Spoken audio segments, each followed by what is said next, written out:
Hey guys, this is Argil here, and I'm back with a video. This will probably be the last one in the little string of videos that I've made recently. But this one I think is definitely going to be the most important and has the biggest update of them all. Again, for those of you guys who do follow me on Twitter or Flickr, you guys probably already know all about this, or at least some about this, but for those of you guys who don't, I have severely gypped you. But anyway, yes, so I actually have a new doll on order. Awkward silence. Yes, so for those of you guys, like I said, who don't follow me on Flickr, then you wouldn't know. But yes, I did actually order a new doll somewhat recently, and this one totally came out of nowhere. And I really had no intention of getting another doll this soon. Of course, I have lots of dolly things to save for, like new bodies for Shu and Etzel, of course. But this little one just inspired me so much. And the moment that I saw this particular sculpt, I just felt like that weird connection when you get with certain dolls, you know what I mean? Like, you can't explain it because it just always sounds weird, but like, for those of you guys in the doll hobby, you know what I mean. Like, you just see a certain sculpt and you're just like, I have to have that sculpt. Like, just so much inspiration flows to you, or it really, like, it suits a character that you have perfectly. One of those kind of experiences.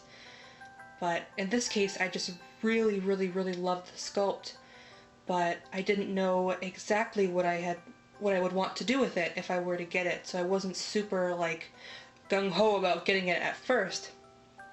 But once it was actually made available, there was a little certain special detail about it that sort of pushed me over the edge and really inspired me, and I was like, this is perfect.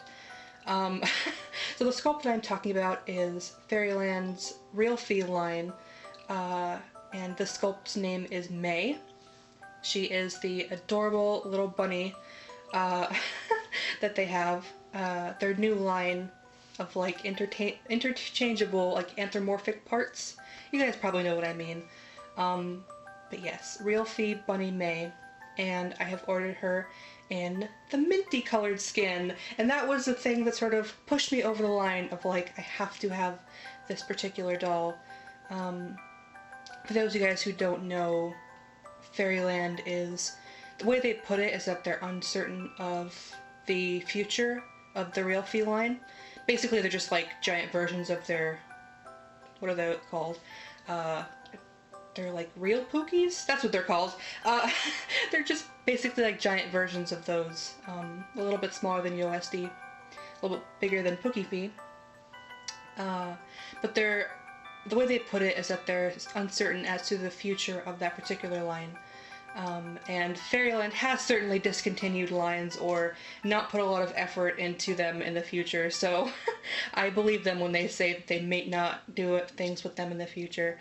But the minty colored skin was actually something they've never done before, and it was very limited, and so I was like, okay, I have so much adoration for this particular sculpt, and seeing that color there, mint is my favorite color, by the way, if you didn't know.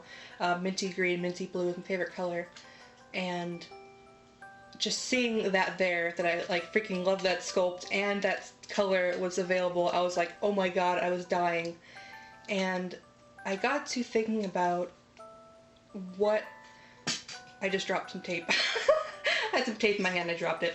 I got to thinking about what exactly I wanted that particular doll to be. And I'm going to go into a little story time here, so if you don't want to listen to a long video, or you don't want to listen to Argil ramble about doll story land, then I completely understand. But yes, I'm going to explain all of this. Again, if you guys have followed me on Flickr, you might already know most of this, but anyway. So, I should start at the beginning. I have Euclid and Faustus in this video, by the way, if you guys didn't know. Euclid, of course, is my Fairyland Minifee Luka, and Faustus next to them is my Soom Romantic Eyed Shale. And yes, Faustus and Euclid. the beginning of the story, I guess, sort of relates to them, or at least ties into them, so that's why I have them in this video. So, yes. The beginning, I guess, of this little story is that there is a character in my unicorn character story, which is the story of Euclid and Faustus here, of course. There is a character in that story whose name is Petra. And Petra is a girl, and she is also one of my unicorn horned characters. She's of the same species as them. And I don't want to explain too much about her because she's very much a mystery. Not that I don't know a lot about her, but she's a mystery as far as what I've explained of the story, and if I was to explain too much about her, it would give a lot of things away, so I can't explain too many things, but let's just say that she becomes very, very important to Faustus and Euclid here later on in their lives and their story. So, yes, that's why they're in this video here, because I don't actually have Petra as a doll yet, but they are important to Petra, so I figured, you know. Oh, anyway, so Petra is a very, very, what kind of words would I use to describe her? She's very strong-willed, very confident. At one point she becomes very, very power-hungry, but she's very, like, maternal, and I don't know, there's lots of things that I could describe her. It's very difficult. I'm bad with describing things. But yes. Anyway, a key sort of thing about Petra is all my unicorn characters have a sort of tie-in to, like, an animal, if you will. They're all based off of, like, myths and legends in regards to single-horned beasts in our own mythology and legends that we have, and also some that are my own, and just a big mix of that. So, of course, everybody knows that a typical unicorn, they think of the horse with the one horn, but of course there are different single-horned beasts in a lot of mythos and legends and whatnot. Petra, their sort of mythological creature, if you will, is the basis for their character, is a creature called the Almirage, and essentially that is a single-horned bunny rabbit, a unicorn-horned rabbit. You can go ahead and look it up if you'd like. It is actually a legend. So, yeah, she has a tie-in to bunny rabbits. And she actually has a pet rabbit of her own. She's in part, like, in her, I guess you could say, like, spirit, or I don't know, that's not really the right word, but she herself is in part a rabbit, and she also has a regular, just nothing special, just regular bunny rabbit pet. And her pet's name is Morrow, and she is also a girl, and they are they treat each other like sisters, I guess. They're very, very close, because they have that sort of rabbit bond, if you will. They just understand each other on a higher plane than a regular person and an animal would, if that makes sense. Anyway, unfortunately, Petra's bunny, named Morrow, unfortunately dies in a very, very gruesome and very tragic manner, which I won't explain right now, but it was an accidental occurrence by Petra herself. She accidentally murders her pet rabbit. And it's very, very sad, and I don't want to explain all of it right now, because again, spoilers. But yes, it is very, very sad, and it is very devastating to Petra, and it teaches her a lot of lessons, but I won't explain all of that right now. But anyway, what I'm getting to is that after the death of her pet, the unfortunate circumstances, she decides that she wants to create something to honor the memory of her pet. Because she can't. Let's just put it that way. Usually in human culture, if somebody dies, they are buried, or they're put out to sea in some legends, or something significant like that. But when it comes to Petra's bunny rabbit, let's just say that was impossible. So she decides that she wants to make a sort of memoriam to her, if you will. And Petra is very much like, she's like, what's the word for that? Like an architect? Like a stonemason? Like a sculptor, if you will. All my unicorn characters have a sort of element that's attached to them, as well as a sort of mythos and an animal. Faustus, of course, I've mentioned, theirs is fire, and Euclid over there, theirs is water and ice. Petra's is that of stone. You can see the name there kind of ties into that, if you will. So yes, Petra is very skilled when it comes to making things out of stone. So, and other kind of metals as well. Any sort of earthen material. So Petra decides to honor her pet rabbit. She makes a statue in memoriam of her rabbit. And she sees things a little bit differently. She's very like, I'm so bad with words. But she sees things in a very beautiful, artistic manner. It's kind of hard to explain, but so when she decides to make a statue for Morrow, she doesn't want to make it just as like a giant rabbit, like, you know, just like a big rabbit statue. She wants to make it more significant because in her mind she meant a lot more than that. She saw her as a very like beautiful, innocent, special thing in the world, and the manner in which she died made it seem like she didn't matter, and it really it really belittled how she viewed Morrow as a creature, as a living thing. So again, I have to be very vague because I don't want to give too many spoilery things away, but hopefully you guys are following me. So she makes this beautiful statue, and it's a rather new development, I should say, in my story.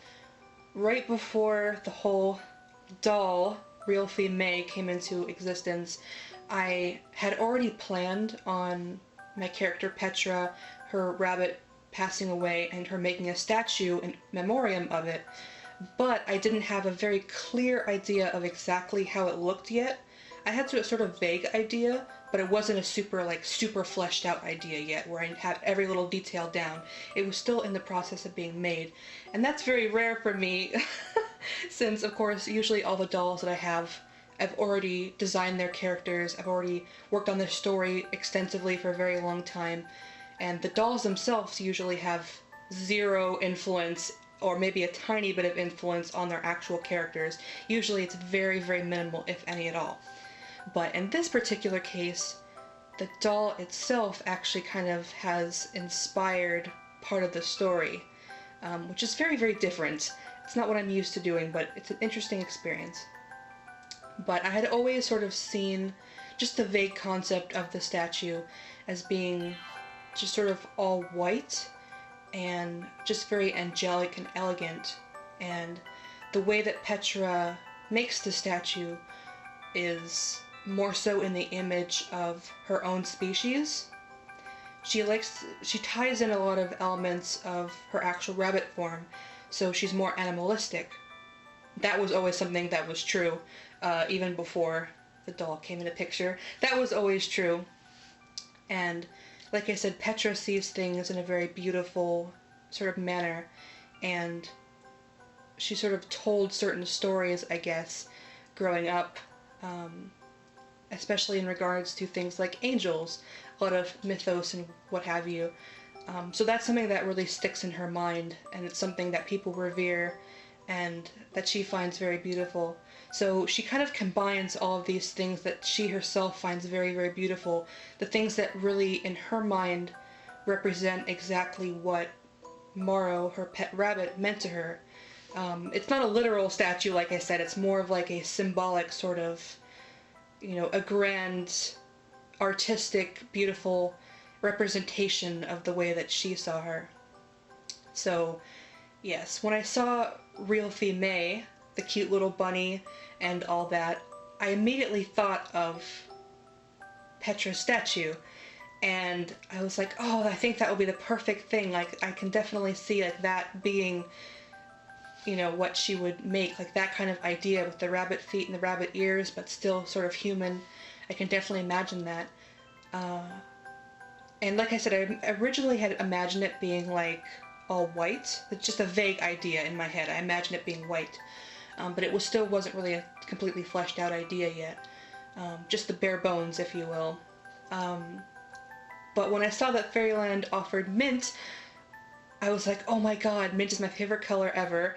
And I immediately thought that would be such an awesome idea to have, instead of the statue being all white, or instead of it being like white stone or marble, having it be in bronze, and then having it being coated with patina. And I thought that was the coolest idea ever, and I was like, oh my god, that fits into the story so much better.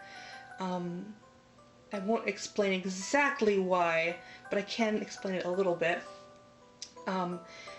Petra's rabbit, Morrow, she is sort of like a brownish color. It's like a golden, white and brownish sort of color. And Petra, of course, her element is sort of like earth and rock and metal and all that kind of stuff. So it makes sense for her to have made this statue in bronze. And it makes more sense that it would be made out of that for a story reason, because there are people that help her as well, that sort of help her make the statue. And I won't explain who it is or why, but it ties in very nicely, I'll say that much. Because using this medium, it would allow other people to help her better than, say, regular stone or marble, if you will. So yes, that was a really great sort of like awesome, like, oh, that makes perfect, that fits in so great to the story, that's perfect. And of course, if you guys don't know what I'm talking about, bronze and certain other metals, they get what's called a patina, and they come in contact with certain chemicals and rain and that kind of stuff. And basically, it has a lot of different colors depending on what chemicals and whatever are used, but oftentimes it creates a sort of like pale, sort of minty color over the exterior of the bronze. The Statue of Liberty is a great example of that, if you don't know exactly what I'm talking about. The Statue of Liberty was, of course, originally bronze, and then, of course, now it has this lovely green, sort of minty exterior because of patina. So, yes, that is the reason why I thought that mint would be perfect for that. I could just see that sort of bronze statue being coated in that patina. And, again, I won't explain exactly who it is or what, but, again, I imagine that there are other characters that sort of help Petra with this statue. And I imagine one particular character is actually the one that creates the patina over it without Petra knowing, to give it a very sort of angelic quality to it. And that ties in with how I imagine it being like very white and angelic. But I like this idea so much more because it transforms. You know what I mean? It's really difficult for me to explain the creative process because it's really, I don't know, it's difficult to explain. It's difficult to explain how things come to your mind and how you legitimize them or how they tie in, especially when you're trying not to be super spoilery. But yes, anyway, so yeah, I've rambled on enough, but the moment that I saw that Littlefee May, which I thought would be perfect for that particular character-esque, not really a character, but more so a piece of art, if you will, I thought that particular sculpt would be perfect for that. And then when Fairyland released the limited edition special mint color, I was like, oh my god, I cannot possibly miss out on this. Mint is my favorite color, and it makes so much sense to have it that way in the story, and I think it will be absolutely beautiful. So, yes, I was able to actually grab one. Yay! I'm so super excited. Of course, Fairyland does take a while to ship, although it probably won't be nearly as long as it took for my lovely Euclid here. It probably won't be nearly as long to receive my Littlefee May because they don't have nearly as many back orders, and they're also stopping like ordering until their event part is over or whatever. They're stopping orders for a certain period of time so they can fill the ones they have. So I'm hoping it won't be too long, but if it is, I completely understand. That's fine. I have plenty of other things to work on, so it's completely alright. I don't even have Petra as a doll yet, so it's perfectly fine if she takes a while. But I just knew that I couldn't miss out on that, especially with the uncertainty of that line in the future, or if they'd ever have Mint again. I was like, I think it's one of those times when I just have to go ahead and do it. And it's very rare for me, but I think I'm doing the right thing. I feel very inspired by this, so we shall see. Only time will tell. But yes, I'm very, very, very, very, very, very excited. And especially since the line is new and nobody really has one yet, I'm excited to have some of the first as well. I'm very, very, very excited. But of course, that means that I will have to work harder as having Petra as a doll in the future, which I entirely plan to do, but I think I will have to focus more on doing that in the future. So yes. Anyway, like I said, her rabbit's name is Petra. Her rabbit's name is Morrow. The character's name is Petra. And the statue, I guess you could just refer to as Morrow, but I actually call her Patina Morrow, because she has a patina and she's a statue, and I think it sounds very nice together. Most of my characters don't have last names, so it's nice having a character with two names. So I will probably call her Patina Morrow in the future. If you ever hear me refer to her as that, that's who I'm talking about. Lovely little real female. I'm so excited to see her, and to see all of them, and to have another female doll. I don't have a lot of those around. So yes, anyway, I have rambled on for far too long, but I wanted to explain that. I don't think I explained it very well, but hopefully you guys kind of understand, or at least enjoyed, I guess, hearing a little bit about that character. Yes. I have actually, like I said, I don't want to ramble on too long, but I want to explain this. Since the doll itself has really inspired a lot of the character canonically, it's been a sort of more of an influence than any of my other dolls have. They usually have like no influence at all. I'm still in the process of finalizing the design for Patina Morrow, so I have been making some mock-ups, and I've actually been doodling and doing some sketches of the design that I want for her as well. So again, if you guys follow me on Flickr, then you already know and I've explained this, but I think in the future I'll probably make another video like showing you guys like the sort of mock-ups that I've made and the sketches and the ideas that I have for it. I'm usually very stingy when it comes to the creative process, and I usually don't share anything at all, but this is a very different experience for me. The whole thing is very different, because usually dolls don't influence my characters whatsoever. So this is very, very new, and it's very exciting and fun, and it gives me an opportunity to be a bit more visual in my design, I guess, because I have different mediums to showcase it, if that makes sense. Words. But anyway, yes. Maybe I'll make another video sometime in the future, like showing you guys as she develops the more physical design of her, the statue, I should say. So, yes. I'm done rambling. This video is too long. I'm sorry. Hopefully it was interesting. No more videos for now. Oh, chicken fingers, I don't know.